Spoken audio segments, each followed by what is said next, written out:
आज मैं बहुत ही ज़्यादा एक्साइटेड हूँ बिकॉज़ आज मैं जा रही हूँ एक जिम के शूट के लिए और ये वाला जो जिम है ना वो हमारी सिटी का बहुत ही प्रीमियम जिम में से एक है।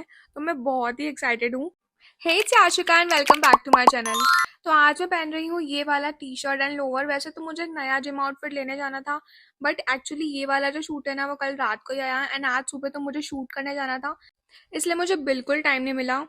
तो फिर मैंने यही वाला आउटफिट पहन लिया and you know what, gym से मेरी एक अलग ही अटैचमेंट है बिकॉज मैंने पर्सनली 20 kgs कम किया है, मतलब अराउंड 20 से 22 kgs के पीछे मैंने कम किया है वेट।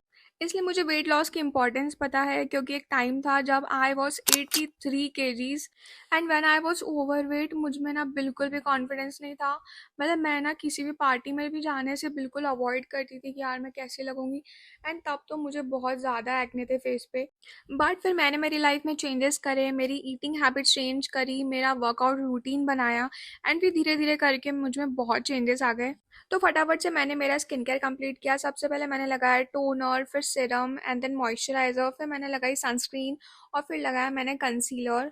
और ये जो मैं मेकअप कर पा रही हूँ ना ये वेट लॉस के बाद ही पॉसिबल हो पाया बिकॉज जब मेरा वेट ज़्यादा था तब मैं बिल्कुल भी मेकअप नहीं कर पाती थी। एंड अभी भी मुझे एक्ने होते हैं but I love my self because मुझे पता है कि मैंने खुद को कितना ज़्यादा चेंज किया है। बिकॉज जब मेरा वेट ज़्यादा था ना तब मैंने खुद को मिरर में 1 साल तक नहीं देखा था। And this is my final look. Comment करके बताना कि मैं कैसी लग रही हूँ।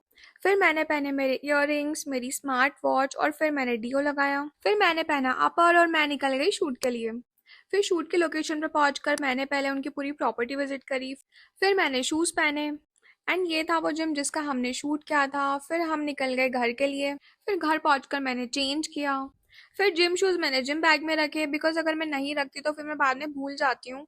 फिर मैंने मेरा मेकअप रिमूव किया and you know what, weight loss करने में ना कंसिस्टेंसी और डेडिकेशन ही सबसे ज़्यादा इंपॉर्टेंट रहते हैं। एंड एक बार आपको रिजल्ट्स मिलने लग जाते हैं ना तो फिर आप अपने आप ही रेगुलर हो जाते हो and you start enjoying it. मतलब स्टार्टिंग में ऐसा लगता है कि यार वर्कआउट में बहुत ज़्यादा टायर्डनेस हो रही है एंड डाइटिंग नहीं हो रही है, बट जैसे जैसे आपको रिजल्ट्स मिलने लग जाते हैं ना तो फिर आप नए नए वर्कआउट्स ट्राई करना चाहते हो एंड नई नई डाइट ट्राई करना चाहते हो एंड उसके बाद तो ऐसा होता है ना कि आपको क्रेविंग्स ही नहीं होती है। मतलब कि शुगर की क्रेविंग्स नहीं होती है या तो कुछ जंक खाने की भी क्रेविंग्स नहीं होती है। फिर मैंने स्क्रिप्ट रेडी करना स्टार्ट किया बिकॉज अगर मैं बैठ गई ना तो फिर मैं बैठ ही जाती हूँ, मेरा पूरा रूटीन डिस्टर्ब हो जाता है। यू नो वॉट, अभी ना मेरा इंस्टाग्राम पे एक नोटिफिकेशन आया that your reel has got 100K+ views. And ये वाली जो रील थी ना वो मैंने मेरे हिसाब से बनाई थी। मतलब अगर आप एक कंटेंट क्रिएटर हो ना तो आप इस चीज़ को रिलेट कर सकते हो कि जब भी ऐसा होता है ना कि अगर क्लाइंट ने बोला है कि आप रील में ऐसा बोलो, ऐसा ही बोलो, तो उसमें क्या होता है ना कि वो रील ज़्यादा चलती नहीं है। एंड जो रील हम खुद के दिमाग से अच्छे से बनाते हैं ना तो वो रील वायरल हो जाती है।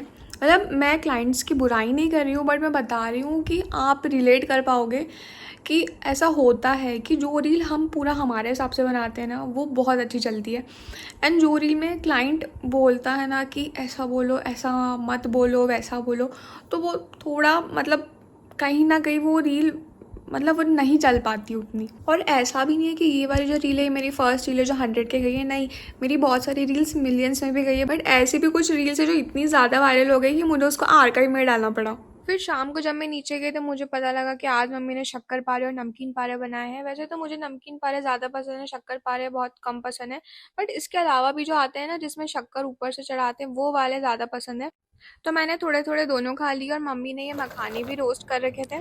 फिर मैं वापस ऊपर चली गई थी मेरा काम करने के लिए। फिर डिनर का टाइम हो गया तो मम्मी ने बोला कि आज भी दाल तू ही बना दे बिकॉज कल जो मैंने दाल बनाई थी वो मम्मी को बहुत ज़्यादा अच्छी लगी थी। तो मम्मी ने डिसाइड किया है कि अब से दाल मैं ही बनाऊंगी एंड ये वाले राइस मम्मी ने बना दिए थे। फिर हमने किया डिनर एंड आज की दाल भी कल जैसी ही बनी थी and that's all for today. मिलते हैं नेक्स्ट व्लॉग में। प्लीज़ कमेंट करके बताना कि आपको मेरा व्लॉग कैसा लगा। Love you, bye bye.